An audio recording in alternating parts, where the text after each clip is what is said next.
Good afternoon, everybody, and the very warmest of welcomes on this gorgeous afternoon to the Wheeler Centre's Festival of Questions.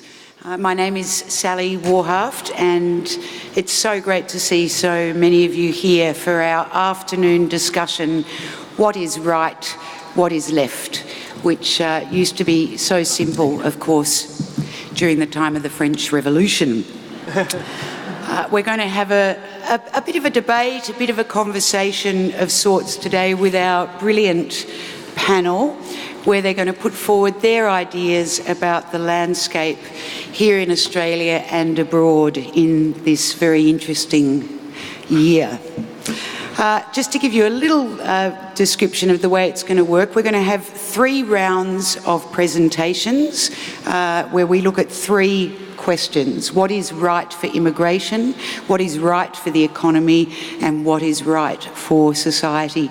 And each of our panellists will give a 2-minute presentation. I have my stopwatch. I'm under strict orders of timing. So they will each do that, and then we'll have time for 10 or 15 minutes of discussion before moving on to the next question.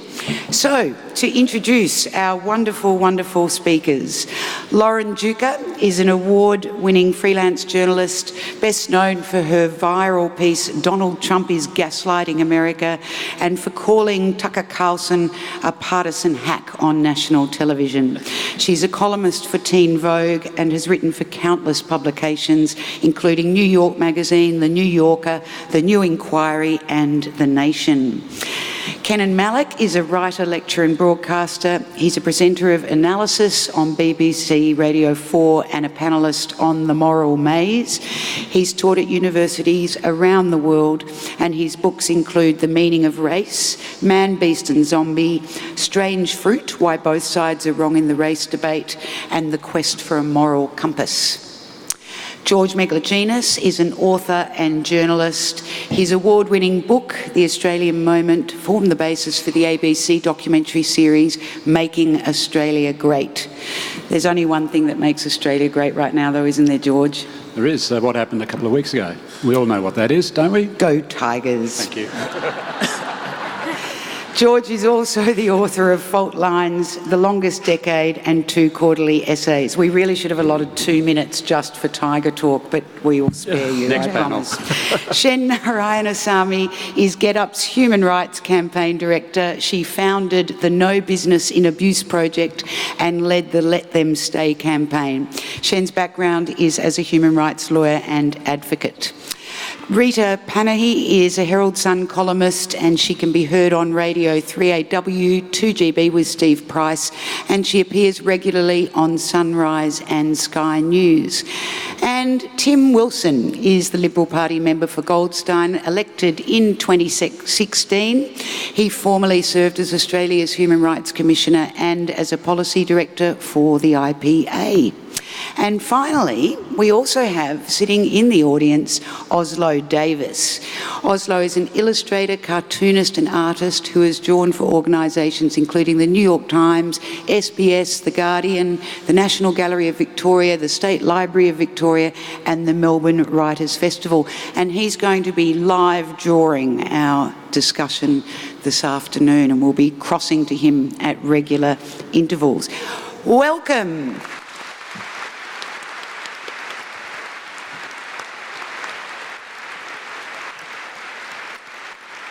And we're going to get straight into it. It's going to be 2 minutes. Just to remind you all, at the 2-minute mark, if you hear that, you have 4 seconds to stop.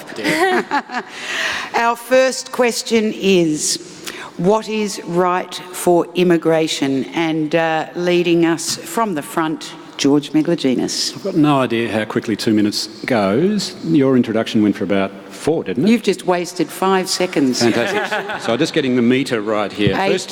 Firstly, I'd like to pay my respects to the original immigrants who came here 60,000 years ago, and now talk about the story for the last 220 years. For the first 200 of those 220 years, immigration in Australia was pretty easy to predict.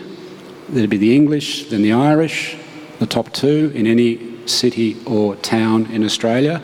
Then after the Second World War, it'd be a version of the English number one, Greeks or Italians number two for the 50s and 60s, and then the 70s and the 80s, it'd be the English number one, the Kiwis number two. Now that Australia, the first 200 years of the sort of white and European immigration, looked very familiar whether you're in a high or a low migration zone. And it looked familiar because your ethnic ladder was fairly constant. A lot's changed in the last 20 years, and I'm not going to do it as a quiz because I'll just give you the answers. The question is very straightforward. In our 8 capital cities, how many of those cities are the POM still number one? Now their answer is just 4 of the 8. Perth, Adelaide, Hobart and Canberra, the number one immigrant group in each of those 4, the largest migrant community in each of those 4 are the English born. In 2 of those 4, Hobart and Canberra, on present trends, the Chinese will be number one in Hobart in the next 10 or 20 years, and very quickly the Indians will be number one in Canberra. Now the other 4 capitals, because the English aren't number one at the moment, are Sydney, the Chinese born number one, here in Melbourne, the Indian born are number one, in Brisbane, the Kiwis, New Zealand born are number one, and in Darwin, the Philippine born are number one. So 4 of our 8 capitals already look completely different to any Australian city in the previous 200 years. Now, what is right for immigration in a world that is very rapidly becoming that diverse? At some point, we're going to have to figure out to make sure that the story in Melbourne and Sydney especially is the national story. We have to figure out a way to spread the benefits of migration so the rest of the country feels familiar to these 2 big cities.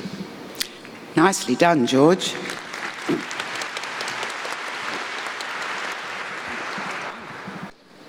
Rita. I'm next. Goodness.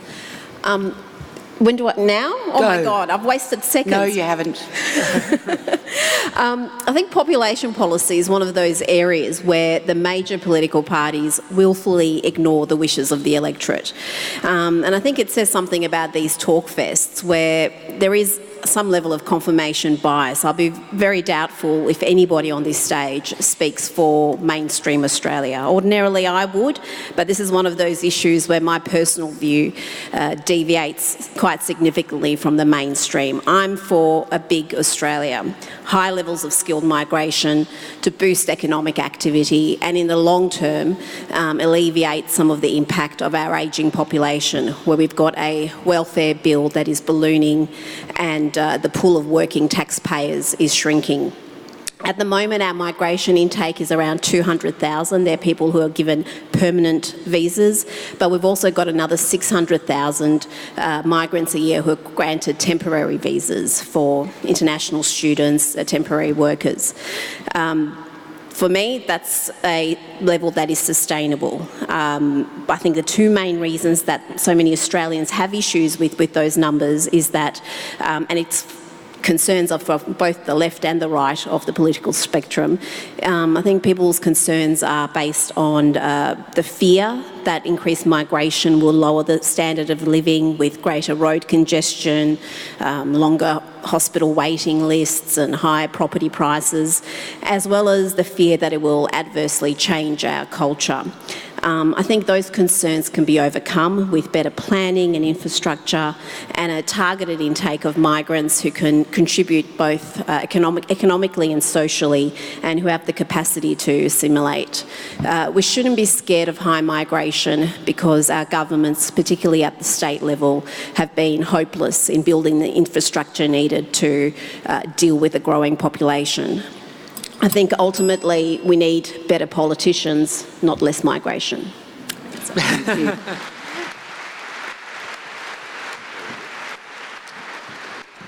Kenan. The real dilemma we face is this. Any moral or workable immigration policy will not, currently in most countries, possess a democratic mandate. Any policy that has popular support is unlikely to be workable or moral. That's not because most people are drawn to immoral or unworkable policies or because they are inevitably hostile to immigrants, but because of the way the issue has been framed for decades. Politicians recognise the need for immigration while also portraying migrants as a fundamental social problem. And after presenting, they often present those who are anxious about immigration as racists or bigots. It's this poisonous mixture of necessity, fear and contempt that has both stigmatised migrants and made people feel ignored. People's grievances are real. Poor jobs and wages, austerity, inequality, political marginalisation. Immigration has played almost no part in fostering these changes. It has, however, because of the way the issue has been framed, come to be the means through which people perceive their problems. So what's to be done? First, recognise that hostility to immigration will not be assuaged by tighter immigration controls. People's grievances are not caused by immigration. They won't go away if we build bigger walls. We need rather to address the real grievances about jobs, austerity, marginalisation. We need also to challenge the myths about immigration that migrants are responsible for a lack of jobs or for a rise in crime. Finally, we ought to recognise that immigration control is not simply the inconvenience of a border guard checking your passport. It's the coercion of military patrols shooting at migrants, of detention camps imprisoning thousands in the most sordid of conditions, of deals such as the EU's with Libya or Australia's with Nauru. These are brutal, immoral policies. They must go.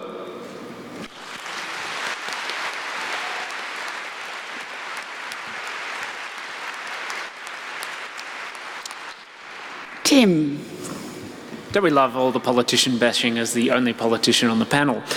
And you just wasted 7 seconds. I know, I'm counting it down, that's all right. So the short and sharp point for me is always, how do you take a society forward together?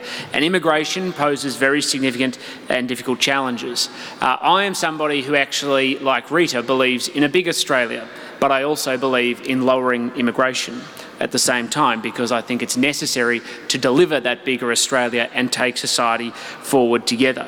We have a significant problem where we have 200,000 people at the moment per year migrating into this country, and that I don't think is sustainable in terms of maintaining political sustainability, because people are taking advantage of it to make political points.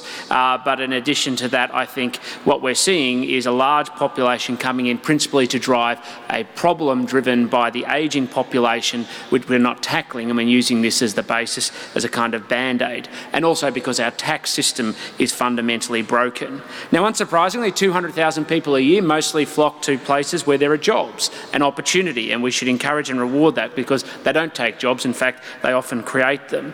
But there are issues around, because of poor planning, issues on pressure on infrastructure, driving some of the component of the problems around housing affordability, and ultimately creating tensions, particularly around social cohesion, when you don't have an environment which is able to absorb the volume of people that we're accepting at any given time.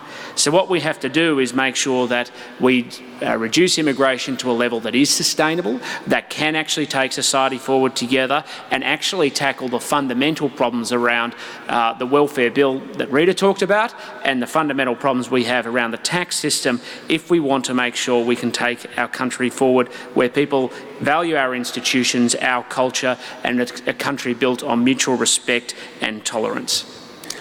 Beautiful. By the clock. Lauren. Okay, I'd like to make a bit of an emotional appeal. Coming to you from Trump's America, the absolute and utter cruelty that is involved in the immigration discussion is abhorrent, and it is very often thinly veiled white nationalism, if not outright racism. I would encourage anyone who has been made to other immigrants in their insistence on harsher policies to think in hypotheticals of individual persons and how we can imagine our loved ones experiencing the kind of things we saw people experiencing in the wake of the Muslim ban.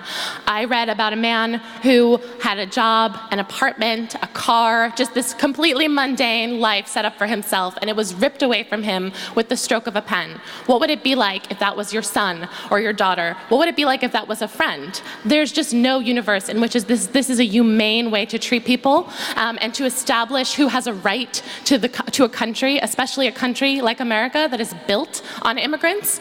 I think that we need to emphasize compassion in the public debate and talk frankly about policies in a practical manner that is extricated from this unimaginable othering. There is no us and them. Immigrants are integrated into society. They are friends, they are neighbors, they have sons and daughters, and when they are deported, when they are not granted amnesty and protection, that ripples through systems of relationships, and it emphasizes cruelty and compassionlessness, and it is impossible to have a truly inclusive society that does not have compassionate immigration policy.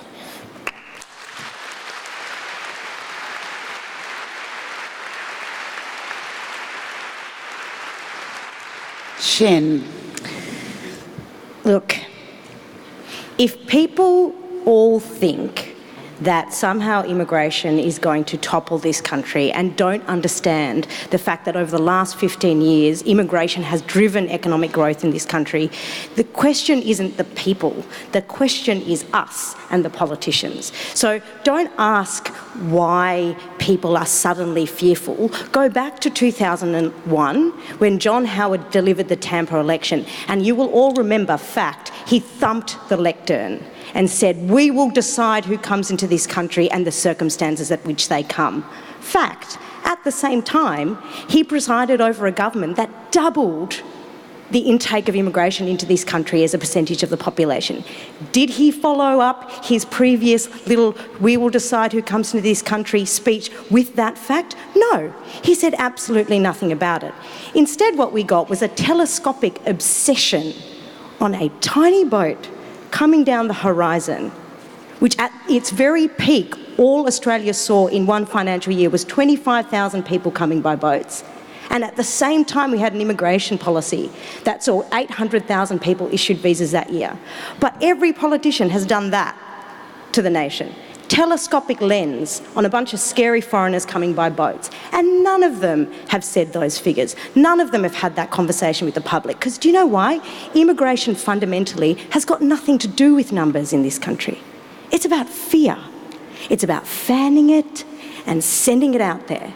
It's not about having a discussion, oh, hang on a second, 60% of people coming by boat in this country have family here. You know, we've got these things called planes. I'm not sure whether any of you are aware. They're great. They go straight over the sea. What about extending family reunion for Iranians who saw, you know, a whole bunch of asylum seekers, the majority of asylum seekers that came during those years, fleeing from the anti-democratic crackdown in Iran at the time. They've got family here. Why don't we do that? But we can't have that conversation in this country because fundamentally there's too much to gain from fanning the fear instead of having a discussion about the numbers.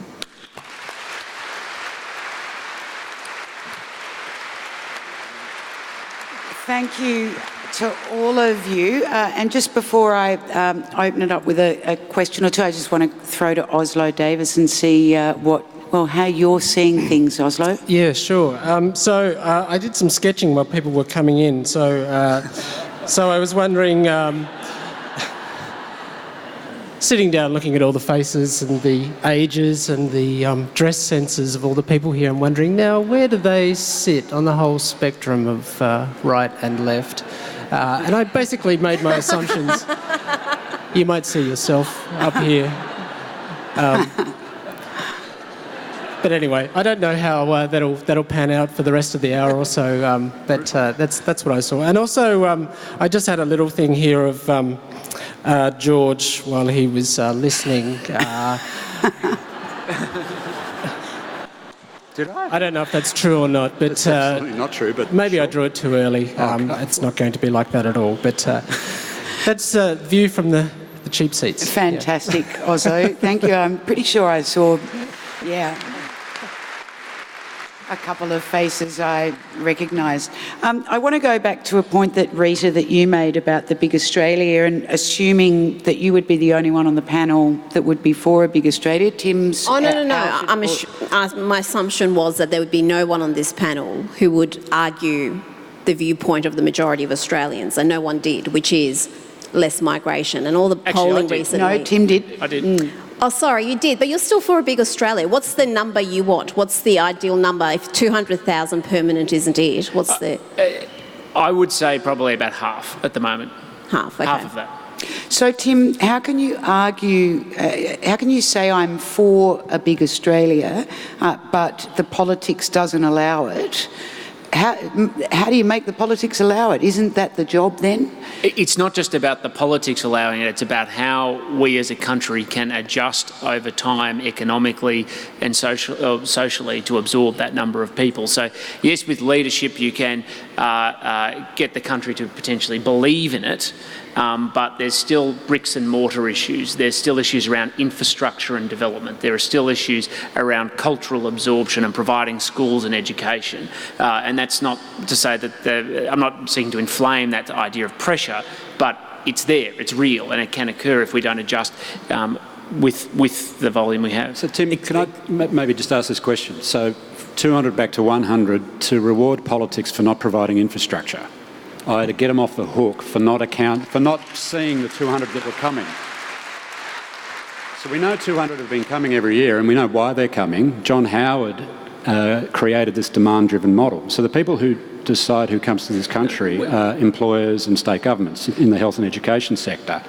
So for a politician to take it from 200 back to 100, you almost guarantee a recession. I know you're not recommending you want to do it overnight, but you would crash the economy if you did it. Yeah, the better question is, the thing we see around here is that... He was biting his tongue. I'm biting it now, but I was biting, but I'm not now. The problem we have in the infrastructure space is pretty straightforward. Every state government, especially the Victorian and New South Wales state governments, have known what the population numbers have been for a number of years. They haven't provided the services to meet the demand, so the solution is to pat them on the back and say, look, nice try, fellas, let's just cut the intake and crash the economy. I would actually prefer the pressure put on politics to deliver the services. I'm with Rita on this one. It's actually not the migrants' fault that the politician didn't do much more than say, come on down. You're assuming I disagree with you, George, and not. I mean, basically what state governments... This is all part of the fun. Yeah. What state governments have done, and Victoria is a very good example of it over the past... now nearly 20 years, is every time they've got a new lick of money, they've largely used it to boost the salaries of public sector workers and not put it into infrastructure. And that has been one of the big reasons why we have this built up. And so I agree with you. We shouldn't look at it and say, let's reward this behaviour. But the other key reason we're using what we're using immigration for is a way to drive the economy, and particularly, and the point Rita made, to boost the number of taxpayers, reduce the average age of the working population to deal with the problems around the ageing population. And at the heart of that is actually a real problem around our tax system and what we're taxing, and that's what we actually have to address to make sure we can create a sustainable society so that we can actually support immigration. Okay, sorry, Kenan. If there were 100,000 coming in rather than 200,000, you can bet your bottom dollar that at that point somebody would be saying, that's too much, we need to cut it down to 50,000. Every wave of immigration has had exactly the same arguments about numbers, about cultural absorption and so on. The right number is always a bit less than what's coming in now. That's always the case, whether that number is 5,000, 10,000, 100,000 or a million. The issue is not one of numbers. It never has been.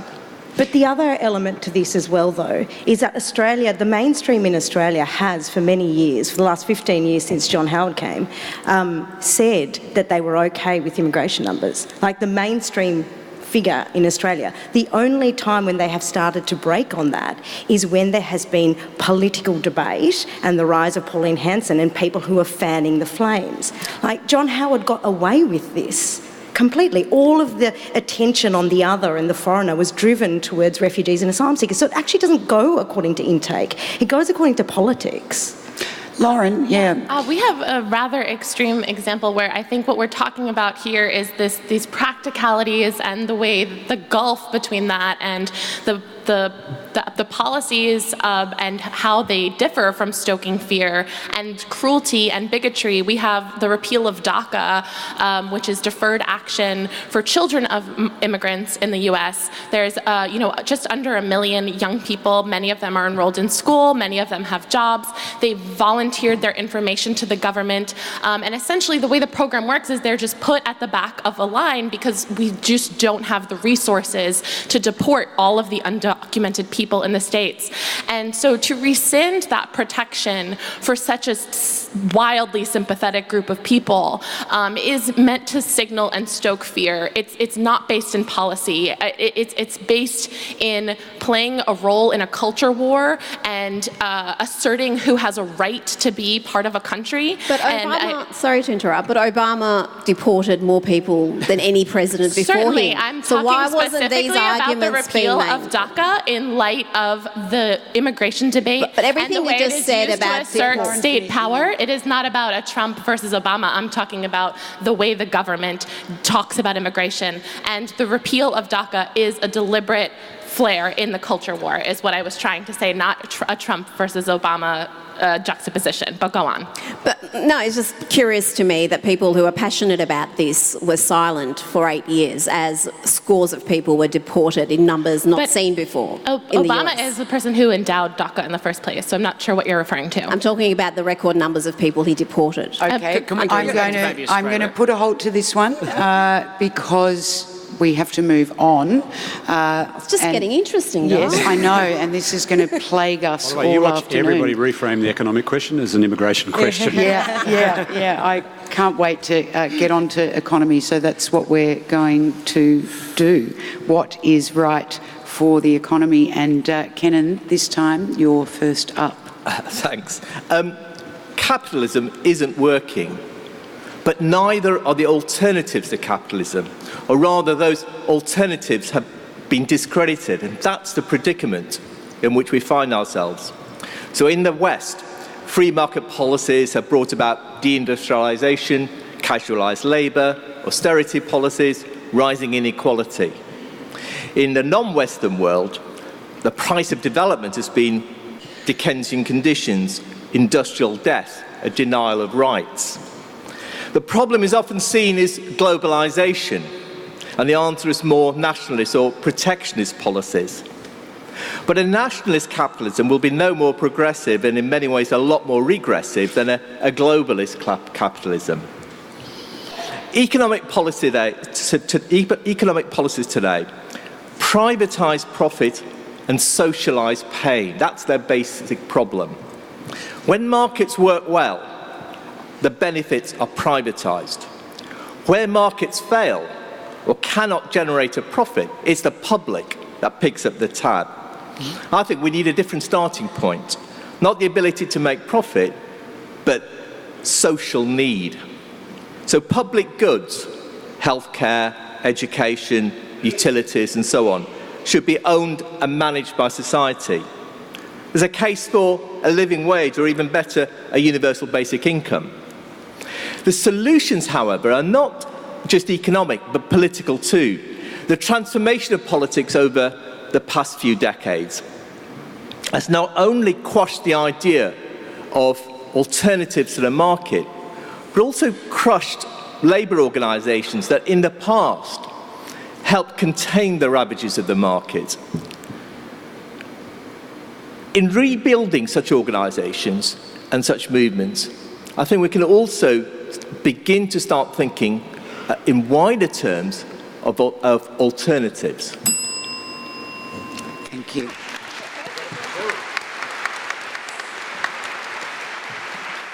Shen.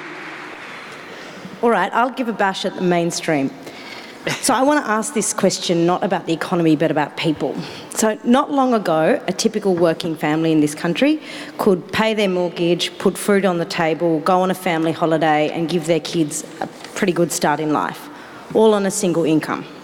Now millions of people are struggling to make ends meet with lots of people in this country working harder for an ever-decreasing share of the country's wealth. And it didn't happen by accident.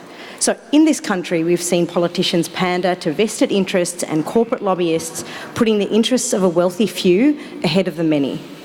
Decades of deregulation, privatisation, I'm hoping you're gritting your teeth now, austerity, have all left us, the vast majority of us, working tougher, longer hours, more precarious, and doing it absolutely worse. The facts speak for themselves. In this country right now, the top 1% now own more wealth than the bottom 70% of people combined. And income inequality is worse now than any other time in the past 76 years. Corporate profits are up 40% in 2017, the largest gain in 15 years. Yet wage growth is the lowest on record. There's more to say, but it doesn't actually have to be that way. We could actually change things. In this country, Australian unions were the first to put forward an 8-hour working day, which left room for life and work at the same time. As a nation, we built a world-class healthcare system where it didn't matter how much money you had in your pocket to be able to go to the doctor. For God's sake, don't we have imagination? Can't we take control of this? Can't we actually build and ask the question, not what is good for the economy, but what is good for the people?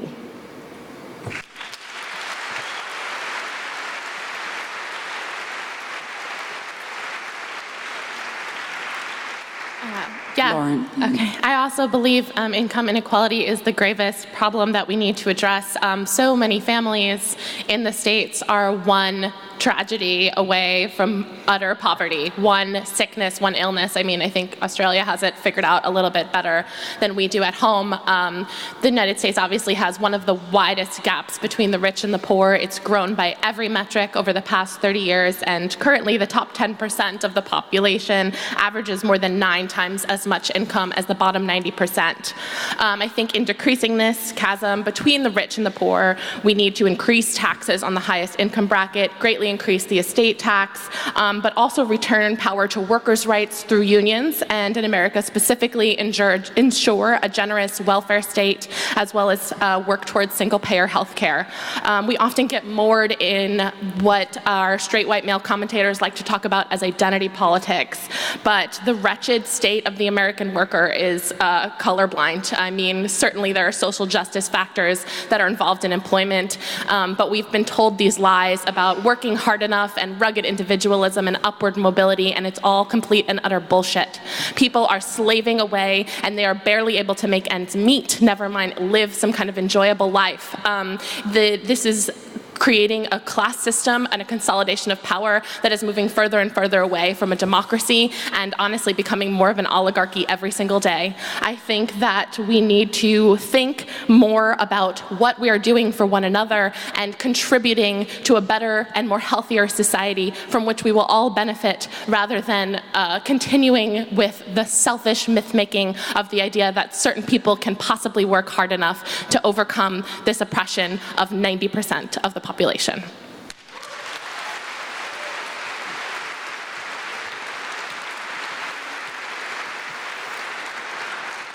All my life I just wanted stopwatches and bells, and they're doing so well I'm not even getting to use them. Let's go now to Rita. Okay, I'm taking a very different tact from what we've heard thus far. I think as far as the economy goes, we are over-governed, overtaxed, and as a country overstretched with a ballooning national debt. But broadly speaking, the outlook for the economy is positive, and many of the biggest hurdles faced by business and individuals are the result of ill-advised government intervention. So in other words, they are things that are solvable. The notion that the rich don't pay their fair share of tax is certainly popular with the left globally and is being pushed heavily by Bill Shorten here in Australia, and unless something drastic happens, he will be our 30th Prime Minister. Sorry, Tim, but it's inevitable. Nothing is inevitable. Nothing. But the politics of envy is cynical and inherently dishonest. The reality is that the top 10% of income earners in Australia pay around 50% of all their personal income tax that's collected. And that's after all the generous concessions that some whine about incessantly, including negative gearing. Meanwhile, the bottom 30% of income earners pay only about 5% of income tax collected, and when you figure in the handouts, government handouts that go to low-income earners, that figure goes into the negative. We need a strong safety net for those who genuinely can't take care of themselves, but we have become hooked on middle-class welfare.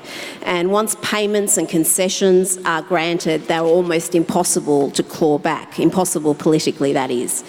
Meanwhile, our national debt, an issue that is rarely talked about, is of significant concern. It's north of 500 billion and growing. But how many people know or even care about that? Australians are aspirational and they want equality of opportunity, but trying to engineer equality of outcome is neither fair or prudent. Globally, I think there's a lot to be positive about. We haven't heard much. It's been a lot of doom and gloom. But in 1981, there were 42% who were living in absolute poverty, according to the World Bank. That figure is now just under 10%. So there has been great improvements globally in the last 4 decades. Thank you. Tim. Shen called us to show some more imagination, and I think there is more imagination, because I think one of the things that's been a big problem with the centre-right of politics is it's lost an understanding about, or tried to understand, what a just or justice means in the heart of an economy. And I think it's incredibly important, because a just economy delivers for people, because it's actually built on opportunity, responsibility, it's competitive, and it also recognises reality. I mean, there's so much discussion these days about the economy that's completely disconnected from reality. Economies are built from the bottom up, where you have primary industries such as agriculture and mining. That creates the wealth for a manufacturing base, which creates the wealth for a services economy, which is what most people these days work in. And we can't disconnect ourselves from that reality. But more importantly, I believe in free markets for many of the obvious reasons. I think it's just, I think it's efficient, I think it creates opportunity, and well-regulated and lightly regulated free markets actually are against invested interests. And that's where I think we need to get a much greater focus on what we want in our economy today. We have too much rewarding of established vested interests. It comes from over-regulation. Vested interests win from over-regulation because they're the ones who can afford it, and it locks new entrants out. We have a problem around not just over-taxation, but more importantly, wrong taxation, particularly for a lot of people who have interests through holding of particularly property, who basically find little or no taxation for the obligations that they should be sharing as part of our society. And we need to turn many of our, particularly our tax system, completely upside down to create a more just economy that delivers for people.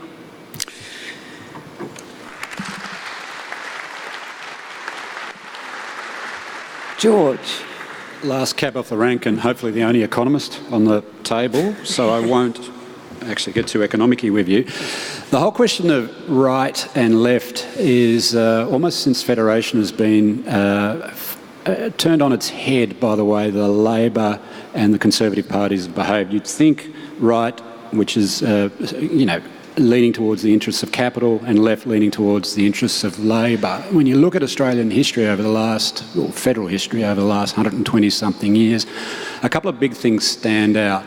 The Labor Party were responsible for deregulation, so they're the ones who tore the tariff wall down. Gough Whitlam was the first to cut tariffs. Tariffs were a creature of conservative thought. The Labor Party originally wasn't that keen on tariffs. It didn't care when the first federal parliament was formed whether the free traders or the protectionists got to form government. What they were interested in was racial selection.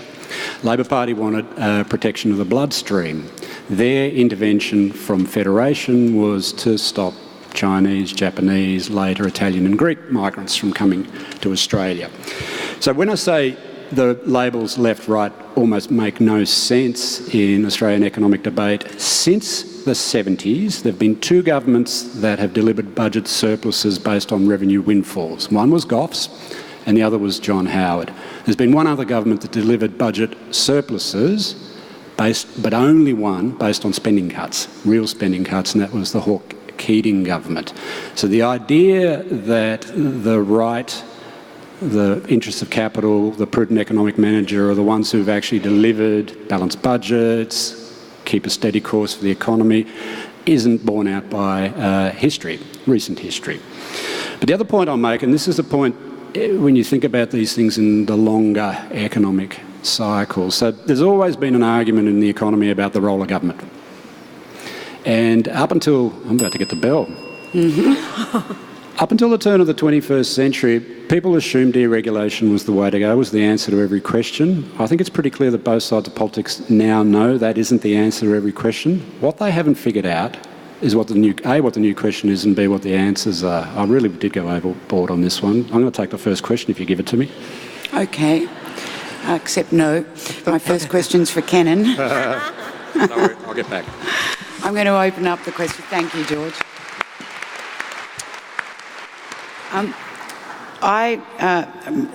Whenever I hear about the economy discussed in Australia and around the world, the thing I don't understand is that this, what I call the big lie, which is the assumption that there's always going to be growth.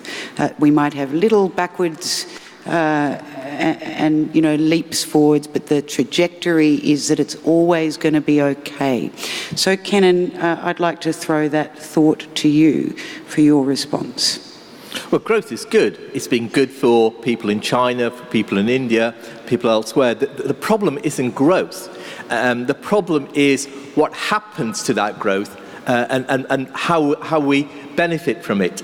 Rita talked about handouts to state handouts. Now, I can't talk about Australia, but if you talk about UK or Europe, what people never talk about is that most handouts actually go to business. We talk about the national debt. Why do we have such a big national debt? Because the banks were bailed out by the state after the crisis in 2008. Even what we talk about as handouts to the poor are in fact handouts to employers often. In Britain, you have something called the tax credit. You may have the same in Britain, which is to top up wages of those who are paid insufficiently. That's seen as a benefit to the poor. It's in fact a benefit to the employers who can keep paying low wages, expecting the state to make up the difference. So the issue, I think, is that we simply look at the issue the wrong way around and talk about handouts to the poor when we're really talking about our handouts to the rich. As somebody who despises corporate welfare, we're actually not as bad as a country as the examples you've given. We haven't had those sorts of examples recently. There is some subsidies here and there for industry, but we actually know what's driving our national debt. We actually know really what's fundamentally driving our national debt, and it is money going to people. The biggest area of growth in public expenditure, of people with disabilities in Australia. The second largest growth in public expenditure is to an ageing population. And these are the core drivers that are actually creating the economic reality or the budget reality that we have. And until we address some of those, particularly around an ageing population, and coming back again to the core point, which is being driven heavily by the tax system, you won't actually see an adjustment or a change. But Tim, just thinking about the tax system, to presume that it's people requires you to ignore the fact that the ledger on the other side and who's paying how much tax and who's getting away with a big black hole of not paying their fair share of tax is the big business and corporations in this country. By the tax office, their latest report about the billions of dollars we're not getting. So I can understand if you're just looking at the spending side, but you've got to look at both. But you've absolutely got to look at both. And, then it doesn't... and there are a lot of people, as we saw recently, for instance, who have huge accumulations of capital in their superannuation and they pay no tax. As an example, yes, you need to look at who's not paying their obligations well, and it has to be looked at holistically. Just saying big corporations will probably get you applause, but it's not actually what accurate the or tax honest. office is saying. But it's only part of what is also going on in the rest of society, and we've got to make sure we have a just tax system which recognises that some people aren't fulfilling their obligations and are actually carrying, owning $4 million houses, but at the same time getting the pension. That happens. And it's more common than everyone thinks. Yeah, but also what happens is companies that don't pay enough tax, and to constantly talk about people with disabilities when we've got some of the lowest... I didn't say anything critical at all. I just said that's the biggest area of growth, and that's a factually accurate point. But looking at it again telescopically in this tiny little thing when you're not taking into account the rest of the economy, like that's part of the problem with this kind of debate. I think again it's about the political terms of reference, and if our terms like talking about the national debt, the national debt, this fantasy notion that George rightly points out, has dominated politics for the last 15 years. This obsession. It took the Treasurer this year to suddenly confess to the public that there was maybe bad debt and good debt, and actually there were two different categories, and actually it was okay to, get up some good debt. Our national debt isn't good debt. We're not going into debt building massive projects that are going to benefit us long term. We are spending more than we are collecting, and if you wouldn't run a business or a household in that manner, why would you think it's okay to run a country like that? Because it's not a household, it's a country. At the end of the day, we pay for that. Yeah, I mean, but this isn't imaginary money. This isn't just some aware. sort of... But you treat it like it is. No. You treat it like a triviality. Oh, $500 billion. Oh, that will just, sort of... It needs to be paid. It needs to be serviced. It has an enormous impact on... It's like my mortgage. And it's getting to get worse because we know what's driving it. If we actually properly assess the drivers... But you just tax the corporations, Tim. That's just how you do it. No, I mean, just come apply on. the taxation laws. Seriously, I mean, some of the simplistic notions put forward. It's the ATO. That's their report. Corporations should be taxed, and there's actually been a change. I don't want to get into selling the government policy. It's not. You don't. No, but there actually has been change to deal with some of these issues. But the much bigger challenge we face is actually how much private wealth is held by people who are very well off, who enjoy. It's not just pensions, it's also the way the healthcare system is structured. It's also how the pharmaceutical benefit scheme and all of these sorts of issues around expenditure, while at the same time people aren't carrying or making any contributions. We've got half the population who don't pay any tax when you take into account the benefits they receive. That's not sustainable. I'm shutting this down. I'm going to Oslo for a moment, and then I'm going to George. Oh no, Oslo! I saw something gorgeous a minute ago with dancing. Oh, What it was a bit frivolous. Maybe it's a we good need a little chance frivolous. George just confused me with right and left, so we're in a bit of a dance here at the moment. See, Oslo, we love the frivolous here at the Wheeler Centre. George. I'm going to just a couple of very quick points. The thing about this phase of globalisation, and it's been alluded to by a couple of speakers, it's actually reduced inequality between nations, and that's essentially the China and India story. Taken a lot of people out of poverty and brought them up to the middle class. But most economists that have had a look at this issue the last 15 years, and especially since the GFC, have noted that the other side of globalisation, it's increasing inequality within rich nations. So the nations that are, even the nations like Australia that haven't had a recession for 26, 27 years. So the debate amongst economists is how to deal with inequality. The debate amongst politicians is still, and I mentioned earlier, in a sort of deregulation mindset because they grew up thinking that was the answer, Hawke Keating, Hawke Keating, Hawke Keating. Now, obviously, I've invested a lot of my career in their stories, but they will tell you that we need a new story. And here's the rub. Going back to the confusion between right and left, Labor's instinct is to intervene, but it doesn't want to intervene because reckless spending kind of knock will come on their political brand.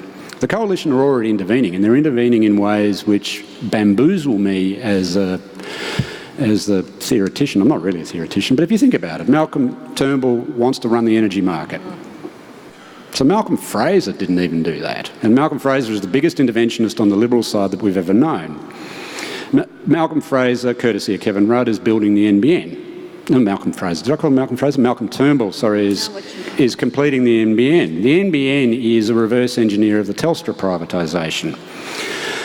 Malcolm Turnbull wants to do a big cities plan, which is actually not a bad idea when you think about it, but the budget deficit is going to blow out because he holds the cheque and the states are going to be able to do the infrastructure delivery. The government can borrow at record low interest rates, lowest since the bubonic plague. So these are all interventions, a reactivation of the state. No one's actually had the guts to figure out why they're doing it. They know they have to do it because politics tells them they have to do it. But no one's been able to explain why it is they're doing it. And I think once they figure out why they're doing it, you might get better public policy. George, can I just ask you quickly, you've written, I think, that Australia is one recession away from a Trump or a Brexit. Yep.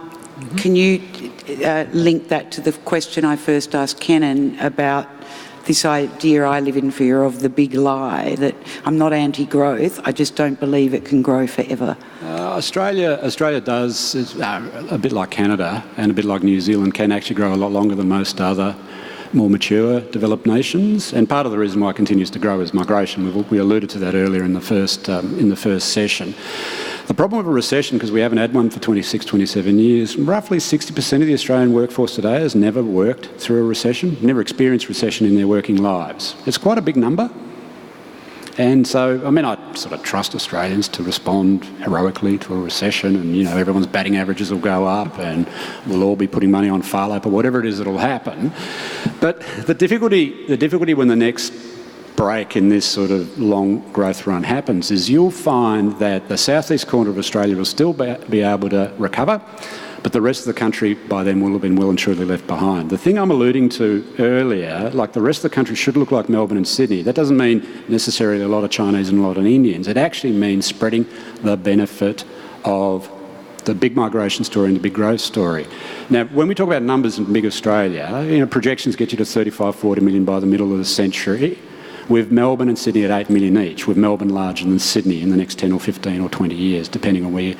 My simple message, and there's only one politician on the table, but there's probably a lot of people who are aspiring to public life in and around this hall. The biggest thing you could do for the country in the next 20 to 30 years is show the people of Australia that Melbourne and Sydney aren't getting to 8 each. You don't want to cap growth for Melbourne and Sydney, but the extra million that's coming, you want to be able to put it somewhere else. Yes. And I think that is the single biggest issue in Australia today. Once you get your head around the population story, then you know where the government belongs in the market. Then you know all the other stuff is much more easy to frame. At the moment, we're still working on the old frame, which is the deregulation frame. But the 21st century challenges are epic. So a lot of opportunity, but a lot of downside risk if you don't get them right. You can see us falling off the cliff if we get it wrong, but you could see a pretty terrific country if you could pull it off. Yeah, I think that, all this conversation is so incredibly complicated, and it's just really been wrestled out of the hands of the average voter and that's true in Australia, that's true in the States.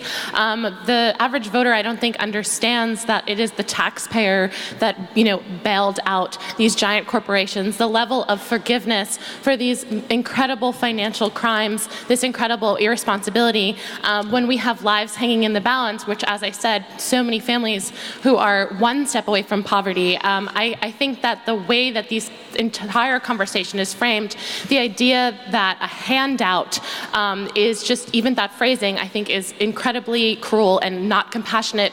Being able to survive is not a privilege, and to call something a handout when it is the support that is necessary to live a basic and decent life is absolutely compassionless, and we need to think about what we want for one another and how we can be not only citizens that care for one another, but global citizens that want to raise each other up and continue to fight the increasing consolidation of power that is just heading us towards something farther and farther away from democracy with each passing year. Just very quickly, I just want to reiterate that pretty much everything George just said before was 100% correct. And it's the big critical challenge that we face, not just because I think we are one crisis away from having a Trump-style phenomenon, sorry? We've got a Trump. Well, the other big problem we have is that we don't have a framework of thinking and an action plan for if the next crisis comes along. I don't see it in terms of intellectual thought from the left or the right, and that we actually have to start to map that out about how we would respond to such a scenario. All right. We're going to move on to our third question. What is right for society? And Rita, you get to kick us off. Hello. Yeah. Hello. I'm going to focus mainly on Australian society. I think we're not perfect, but we are among the most peaceful, cohesive, prosperous and democratic corners of the world, and that's something to be enormously proud and protective of. It's not uncommon to find migrants who exhibit far more pride in this country than those born and bred here. Perhaps it's because many of us know what real oppression and racism and lack of opportunity looks like. From the religious genocide and sectarian violence of the Middle East to the ethnic hatreds of Sudan and Rwanda to the awful caste system in India, which marks more than 160 million people as subhuman untouchables. I hope we learn from what's happening around the Western world and retreat from the toxic identity politics that seeks to divide us and portrays empowered, accomplished people as hopeless victims. That bigotry of low expectations that seeks to wrap people like me in the warm cloak of victimhood. I ain't nobody's victim, and I'm not going to be anybody's migrant pet either. Indeed, I see a lot of similarities between those who embrace identity politics and the pathetic white supremacists, including an obsession with race and the unshakable belief that they are innately special and being prosecuted or systematically victimised.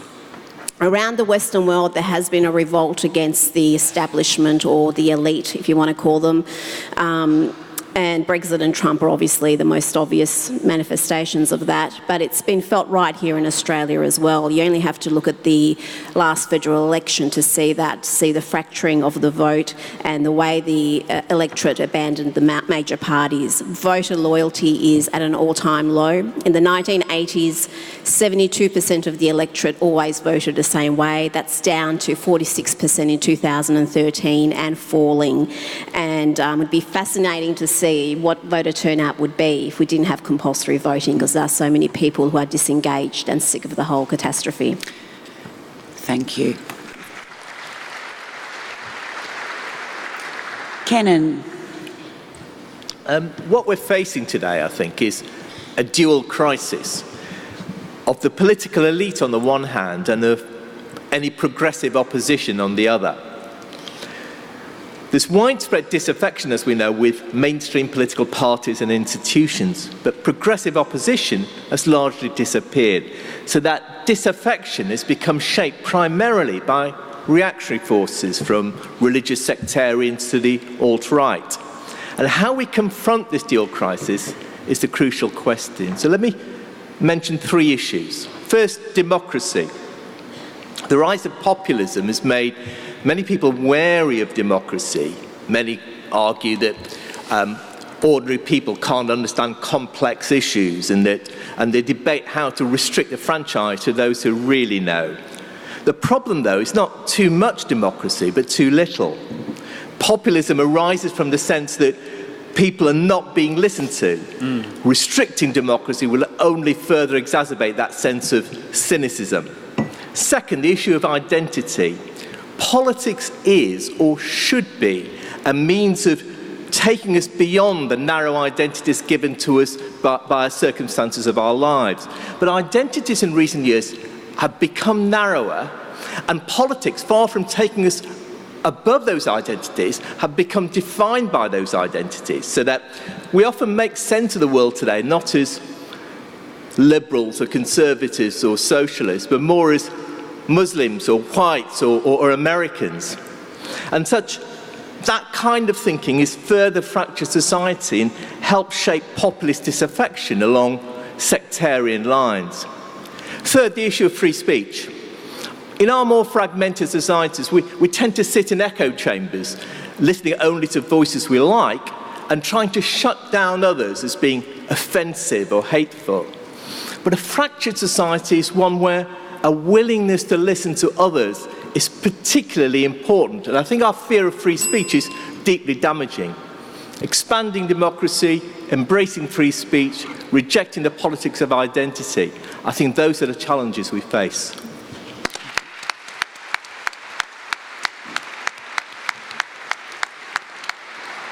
George, what other than a tiger victory could be right for society? Another one. So I'm going to go off the grid now. Interesting thing about the Australian psyche, and this sort of literally goes back to the convict settlement, we actually almost uniquely have a trust in government. Or we want to believe in government, or we want government to do stuff for us. And one of the reasons is, and it's been alluded to a couple of times, and Shen made this point, a lot of what Australia has pulled together in terms of its social safety net is foundational. So going all the way back to the middle of the 19th century with the 8-hour day. Early part of the 20th century, maternity allowances, old age pensions, these are the things we did first, and we elected majority Labor governments first, essentially to stitch together a social safety net. Now, in the days where left sort of had half idea what left meant and right had half idea what right meant, notwithstanding all the contradictions on economic policy, that was a peculiar world where people had a life before they entered representative democracy, before they entered Parliament. Now, I've been trying to unpack what you would do to fix the current malaise within the existing generation of politicians who literally because they belong to a tribe, will say one thing one day, and then another the next day, depending on what the leader says. And I'll give you one very quick example. I don't think I've seen the term feminazi used much in the last couple of months ever since Donald Trump, from the right, ever since Donald Trump outed himself as a Nazi sympathiser. This is a language joke. But things that were okay one day are no longer okay the next day, because if your team has changed its view on something and there's no moral anchor to position A or position B, you'll just keep going with multiple positions. So I'm trying to figure out, how would you fix this? I think part of the problem is we're living through this generation effect of politicians who were socialised at university, politically. Now, in the past, of course, when you were sort of building your moral framework, you tend to do it on your own. You read a lot of books, you put someone's poster up on the wall, then you tore it down, you put somebody else's poster up on the wall. And as soon as you made contact with the real world in your teenage years and your early 20s, you were suddenly confronted with the idea that politics was something you might leave till later. Not the university crowd. Now, my recommendation to reverse engineer the problem we have with the current generation of politicians is to arrange for parents to arrange political play dates with their kids as early as 3, 4 and 5, and that will de-tribalise them almost immediately. They'll want to stay away from politics for about 20, 30 years, get out there in the real world, find out how it works, and then maybe wanted to become elected representatives. You might find they have a moral compass at that point. Just before I go to Lauren, Oslo, anything to throw in at this point? I'm getting there with a caption for this, and I see two rich people in the very New Yorker style thinking about what everyone's been saying. So come back to me soon, and I'll have a cracking caption for you. Yeah, lovely. No pressure. Thank you. Lauren. Okay. I believe what is right for society is more democracy and a truer, more equitable democracy, because that is so far from what we have at the moment. I think that people have been grossly alienated from politics. We've seen it on the two issues we spoke about today, but there is this just divide, this disengagement. I think it's very interesting to compare compulsory voting with our almost total lack thereof at home. We've obviously had a shift in the way people are paying attention to politics now, and I am very much hoping that the pendulum will swing back even harder.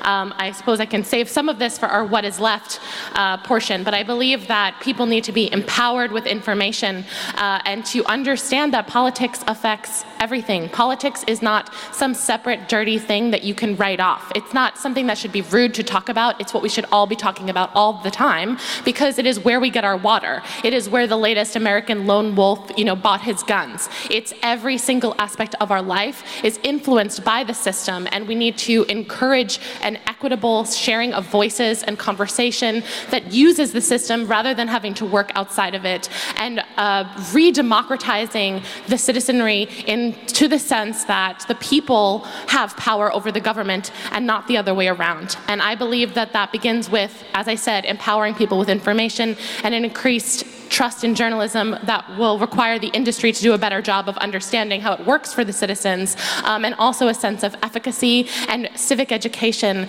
that can change the way people participate in the way their lives are run.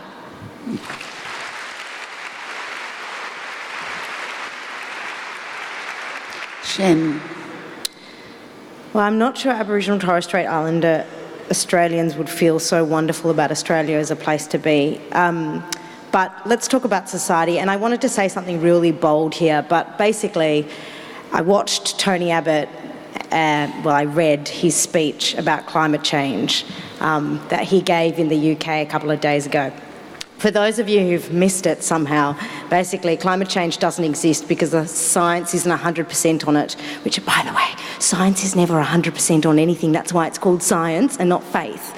And look, it was really tempting to dismiss him as a fool and not focus on this as the subject of the 2 minutes. But then the Energy Minister said that the government was considering not following the recommendation of its chief scientist in instituting a renewable energy target. And of course, Tim is flying into Canberra this week to discuss that. And I thought, for crying out loud, this man and his bunch of crazy cronies have dominated our politics now. He's dominated politics for 10 years. We have been without any real action on climate change, the greatest existential threat to all of us, because of this one guy and his band of mates that dominate our politics. And not only on climate change, this kind of identity politics that we see from the far right. We're all in the middle of a $160 million postal survey, voluntary, that is going to be mathematically incapable of accurately representing the views of all Australians. You could have done a $5,000 poll and it would have more mathematical accuracy. And, we talk about identity politics, but people these days in our politics are more obsessed with boys wearing trousers, dresses, the other thing, the thing they're not meant to wear. Whatever Cory Bernardi doesn't want your son to wear is the thing. I actually can't remember, because frankly I'd rather just put my son in my daughter's clothes than buy an entire new bloody wardrobe as I'm supposed to do. But the point being, the far right of politics at this time is the dominant identity politics in this society, and it's absolutely constraining us. I plead with you, Tim, please. What we need in this society is an actual right, some actual bloody semblance of a right wing that's not obsessed with dresses and trousers and is neck deep in rising seawater, spitting white nationalism all over itself. Please.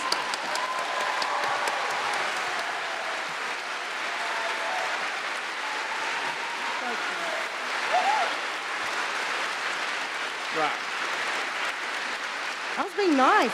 Sorry? I'm being nice. Shen, you're always nice to me, and Shen and I actually go, we're not putting the clock on, are we? No. Shen and I go all the way back to student politics years ago. I'm sure you're sort of generally comfortable with my rightness, but anyway, that's by the by. Now we're starting. Off you go, all Tim. Right. What's right for society is you actually need to have a healthy economy. Now that sounds very boring, but you actually do, because otherwise if you don't have prosperity, you get anxiety and you get jealousy. And so we need to make sure that we have a just and prosperous economy to deliver a society. You also need one that recognises, a society that recognises people's common humanity. A lot of people have talked already about the problems around identity politics, and it is particularly real. And it's not not just identity politics on the left, it's identity politics across the whole of society, where people are losing a perspective and an understanding of other people's common humanity. And we're seeing this where, at the moment, you've got people from religious-based groups claiming that they are victims and that they are going to be the target of attacks after, for instance, the Marriage Act should it be changed, and I hope it does. And it doesn't recognise the reality, which is that if everybody's common humanity is respected and we have a society built on mutual respect and tolerance, that we can actually all get along. The other big issue we have in that is a common language these days, and I don't mean, obviously, most people in this country speak English. It's actually knowing what words mean and actually using words appropriately and not using words to try and create an opaque situation. So the classic example is the use of the term hate speech. Now, there's a formal definition of what you mean hate speech to mean, but these days, pretty much anything you don't want to hear is now amounting to hate speech and is used as a justification to silence or limit what people can say.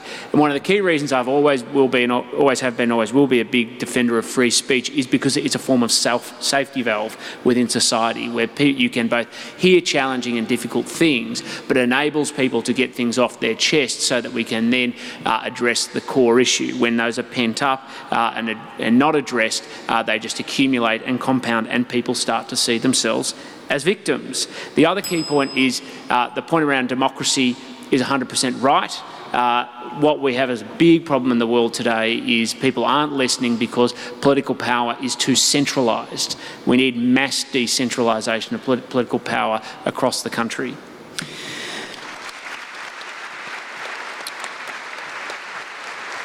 Both Rita and Lauren, you mentioned compulsory voting. I know when President Obama came to Australia, there were 3 things he said he wanted to take from us, and one of them was our gun laws, and one of them was compulsory voting. I've forgotten what the third one was. It might have been the weather or something. I'm not sure. But I mean, it's the most undemocratic thing that you can imagine, forcing people to vote, and yes, it is a precious part of our political tradition. What do you make of it as an American, the idea that you have to go and vote?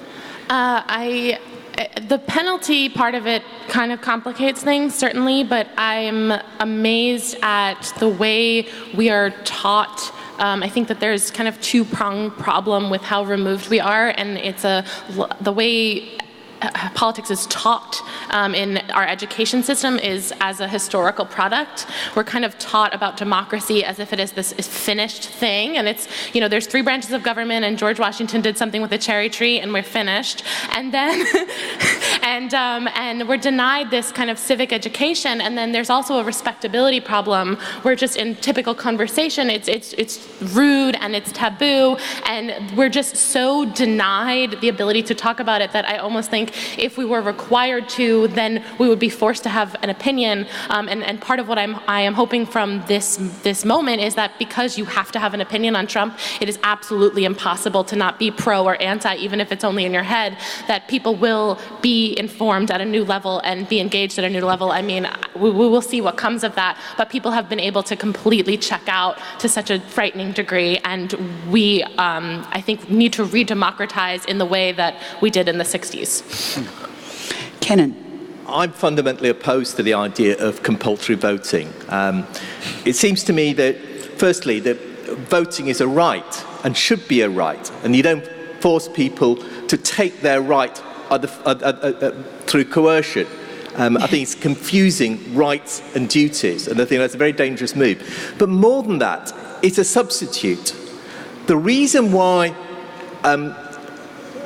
people are not voting is because they feel that whatever they say has no effect. That is, they don't feel part of the conversation, they don't feel part of the process by which they can change society. So the real issue is not to force people to do an act which they feel that will have no effect on their lives, but to actually change the way people relate to society. Allow people, create structures which mean that people will be heard. And not only will be heard, but their voices have some impact upon society. And the final point I'd make is that democracy isn't simply putting it across on a ballot box. It's a much wider sense of people's relationship to society. And that requires us to have a strong civil society, for instance. And one of the problems we have now is the erosion, the corrosion of the institutions of civil society. It's not that civil society has disappeared. It is that the kinds of organisations that played an important part in civil society and made people feel their voices mattered and counted. Trade unions, social democratic parties in Europe. This is a peculiarly European phenomenon.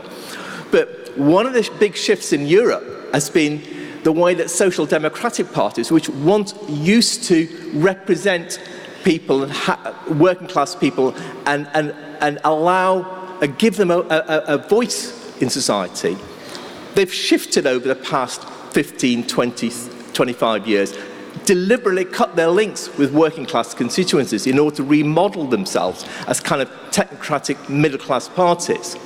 And as part of that, people have felt politically marginalised. So it's those issues I think we need to tackle and not try and substitute our ability to tackle or the need to tackle those issues by having by forcing people to vote when we know that that's not the real issue. George. In a practical sense, I see Tim shooting his hand up as well. As a Shen. Yeah, so we don't technically have compulsory voting. You're required to attend. You don't have to vote when you get there. And the other thing is, an electorate can find a way to transmit a shock to politics because we have compulsory attendance on election day, or sending the ballot back if you're going to vote via the post. What you put down there transmits the shock. Compulsory voting, the way it's colloquially understood, does not mean I have to pick, even with compulsory preferential voting, Labor or Liberal. I can spoil my ballot, or I can send a shock, which people are doing increasingly. I can send a shock through this obligation to participate in democracy, which shakes the democracy up. So we're actually seeing manifestations in the Australian federal and state parliaments where you're getting not just a revolving door within terms between leaders, but a revolving door from election to election from one side to the other. The Australian people are actually behaving quite rationally at the moment. They're going to continue to keep flipping until one side or another, or a combination of some coalition, can figure out how to re-normalise politics at the moment. So there's nothing rational about our Senate at the moment, though. The upper house is no, well, there is. I mean, that's feral. a whole. We don't want to get too constitutional at the moment. There's a whole separate argument about the Senate. But yeah, I will defend the system because the people know how to work through whatever constraints of the system are to transmit shock. So in a sense, it's still working. Oslo, really quickly, and then Shen and Tim. Little bit of a time lag on this one, but when it comes up on the screen. So this is the two rich guys in the New Yorker style cartoon, and as I said, I was debating what to add here. So this is my thinking, as long as it's us. And the other one, I just want a very quick one that I wanted to show. When will they get around to talking about me? Talk about discrimination.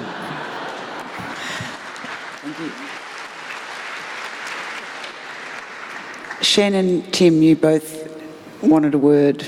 My view on this, I've just had to be a part of running what is essentially one of our first Get Out the Vote campaigns, which is the marriage equality plebiscite. It's a Get Out the Vote campaign, which is very different in Australian politics. And I have 3 observations on that, and I'll leave it to you to think about whether this is good or worse for our politics. The first is that you have to completely ignore the undecided. So you don't speak to the middle and the undecided at all. What you do is you just speak to your own. You just exert social pressure on them. So it's actually almost a popularity contest. You've got to make it look like everybody else around you is doing the thing, so you need to do the thing, which is remarkably devoid of politics. And then the third thing is that you just do whatever is necessary to not instigate a backlash from the no side and inadvertently get them to come out. And it's a very odd form of campaigning, and I'm not completely sure that that form of campaigning improves our politics. Tim, last word. Just Shen's right. One of the things we've lost as a society is a discussion, the capacity to have a discussion and to persuade people, and it's not coming very much from a political class, frankly, at all, to take them from somewhere on a journey to where you want them to be. The other thing about the point around decentralisation and democracy is that it's not just enough to decentralise so that people can hear, are being heard. It's enough decentralisation that when somebody voices their opinion, they can actually affect change.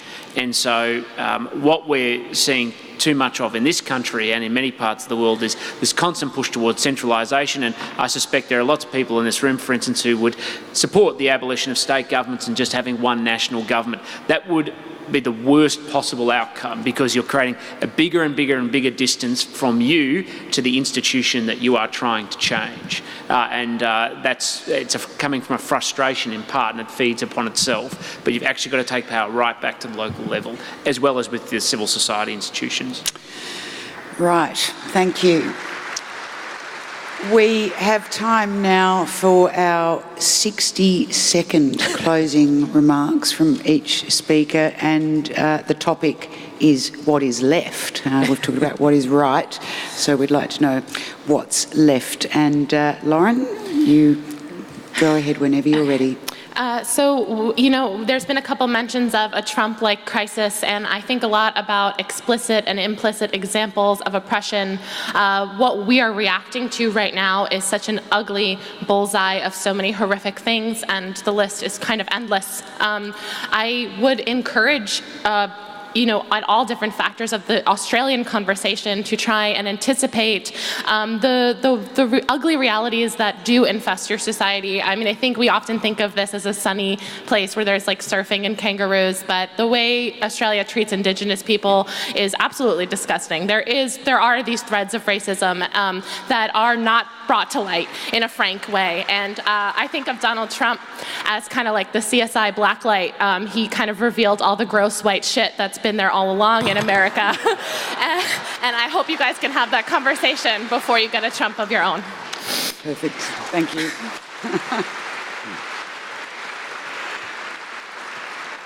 Rita. I'll take a personal approach. I'm never more grateful to call Australia home than when I compare my son's childhood with my own in the Islamic Republic of Iran. Hello, monkey. If you're born in Australia, you've won the lottery of life. When we came here in the mid-80s, we had nothing, absolutely nothing. And now my son is going to have the sort of life that I dreamed of having.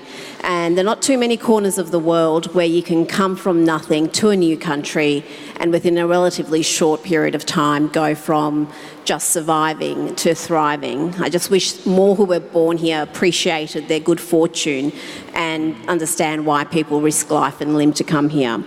I think the overwhelming majority of the population are law-abiding, hard-working, decent, empathetic, tolerant people. I think we have so much to be grateful for. I'd love them to be a little bit more engaged and perhaps consider attending events like this, but I think most people would say it's Sunday, it's sunny, get stuffed. So I just wish there was greater engagement in the mainstream in events like this rather than just having it attended by one side of the political spectrum. Sorry, I went way over. Thank you.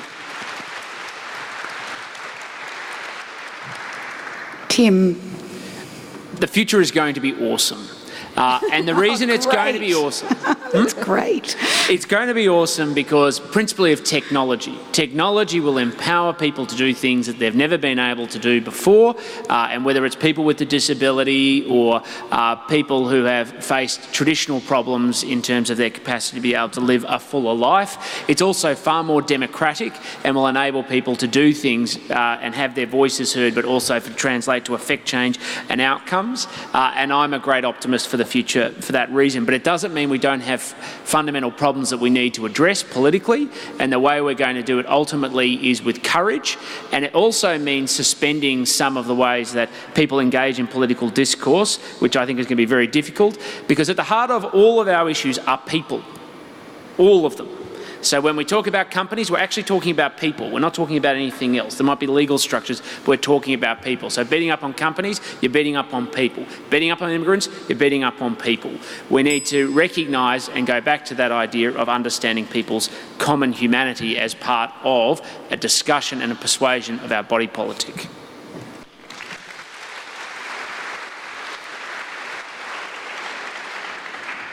Kenan.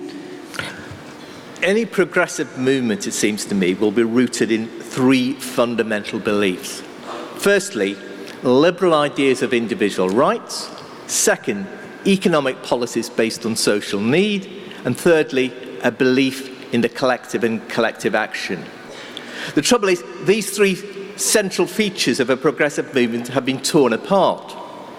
Those who rightly bemoan the corrosion of collective movements or community organisations often also want to deny rights to certain people, migrants or gays. Those who take a liberal view on social issues are often happy with a more atomised society. Our challenge, I think, is to take these three elements of a progressive movement, a defence of individual rights, economic policies based on social need, the embrace of collective action, and try and stitch them together into coherent social movements. Your timing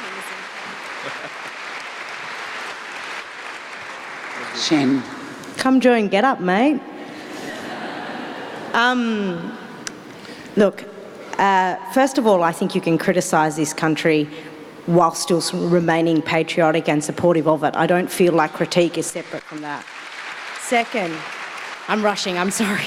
Second, for all that we blame politicians, and I've done it today here as well, frankly, I wouldn't want Tim's job.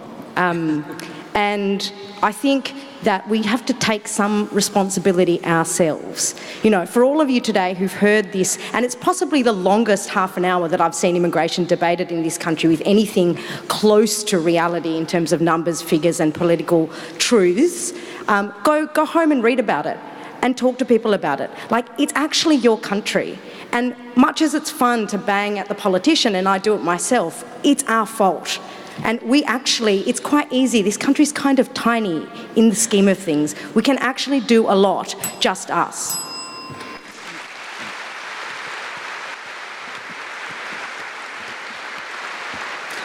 George.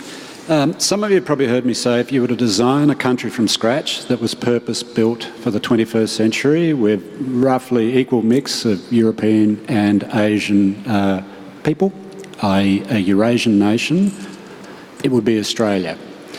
Now that's the first and fundamental point to understand about our future. Our demography has already taken us.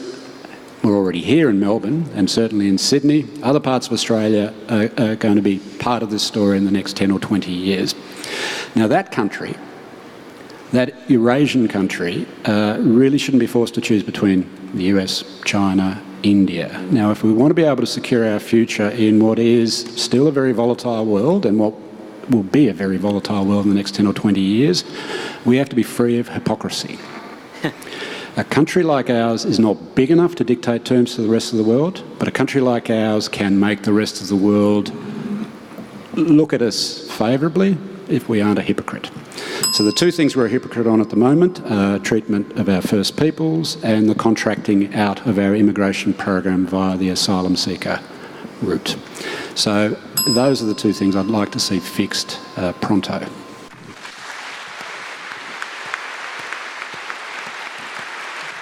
Thank you, all of you, for those 60-second summaries. Oslo, you get the last word. Oh, well, okay, so this is a good last word. So this is a maybe message from you. Okay, great. Please buy the speakers' books in the foyer, especially Oslo's new overheard book. And look, mostly I just would like to thank everyone on the panel. It's been a really fascinating conversation. I can't believe how much we've covered, and it was just a pleasure hearing from you all. So please thank our panel and again our Auslan interpreters, and thank you to a great audience. Visit wheelercentre.com for the best in books, writing and ideas from Melbourne, Australia and the world.